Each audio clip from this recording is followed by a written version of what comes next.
कभी किसी खाली मस्जिद में अकेले ना जाना, और अगर जाना पड़े तो बिना सलाम के अंदर मत दाखिल होना। ये बात सबा को उसकी दादी ने कही थी, पर उस शाम उसे मजबूरन वो गलती करनी पड़ी। शाम के 6:30 बज रहे थे।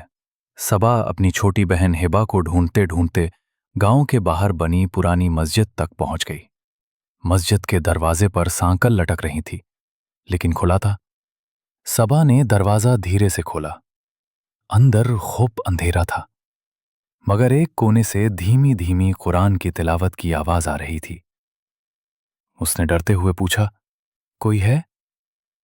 कोई जवाब नहीं आया, मगर तिलावत की आवाज अब रुक गई थी। सबा ने अपना फोन टॉर्च की तरह जलाया, और जैसे ही वो मिंबर की तरफ बढ़ी, उसने देखा एक लंबी काली परछाई रुक रुक कर झुक रही थी, जैसे सजदे में हो। सबा की रूह कांप गई। उसने बहन का नाम लेकर पुकारा, हिबा, तुम यहीं हो? तभी अचानक वो परछाई उसकी तरफ मुड़ी, लेकिन उसमें चेहरा नहीं था। सिर्फ दो आग जैसी चमकती आंखें और काले धुएं जैसा शरीर। तुमने सलाम क्यों नहीं किया? वो गूंजती हुई आवाज आई, मस्जिद की हर दीवार से टकराकर। सबा चीखना चाहती थी, मगर उसके हलक से आवाज नहीं निकली। ये जगह हमारी है, इंसानों की नहीं। फिर वो परछाई धीरे धीरे हवा में उठने लगी, और मस्जिद की दीवारों पर अजीब हरूफ उभरने लगे, जैसे किसी नाम को बार बार लिखा जा रहा हो। तुमने मेरी इबादत में खलल डाली है, अब तुम्हें उसकी भरपाई करनी होगी। अगले पल सबा की आंखों के सामने अंधेरा छा गया। जब होश आया तो वो अपने कमरे में थी।